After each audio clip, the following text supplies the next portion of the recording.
Allora, cari ragazzi, oggi andiamo a fare la slupatura dell'avocado, che significa andare a togliere una parte di legno marcio che ha la carie su questa pianta qua. La faremo però con gli attrezzi elettrici, motoseghe e così via. Una cosa semplice e veloce. Andiamo subito al video.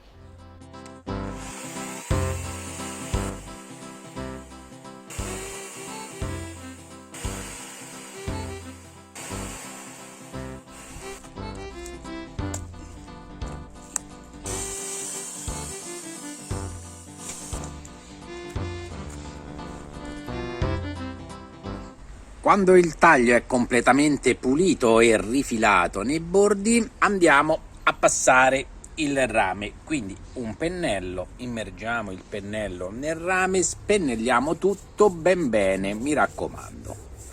Lasciamo a questo punto asciugare tutto il nostro trattamento, passeranno anche 1 o 2 mesi, non è un problema, solo poi applicheremo il mastice cicatrizzante, a taglio quindi completamente asciutto.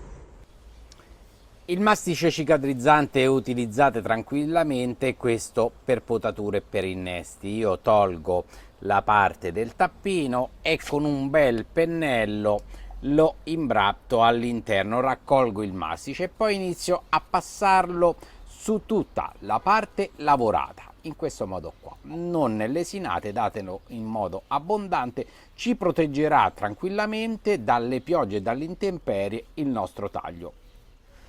L'applicazione del mastice è chiaramente da ripetere nel tempo e se, come in questo caso, vedete che c'è una fessura dove l'acqua potrebbe penetrare all'interno e far marcire la nostra pianta, allora noi la andremo a chiudere. Possiamo anche fare una pappetta con segatura e colla vinilica. Attappiamo bene, una volta che è asciutta ci passiamo di nuovo sopra il nostro mastice cicatrizzante. Vi saluto così ragazzi, mi raccomando, sempre in gamba, prodotti biologici, ci vediamo al prossimo video, un abbraccio a tutti da Pier Giorgio, ciao ragazzi!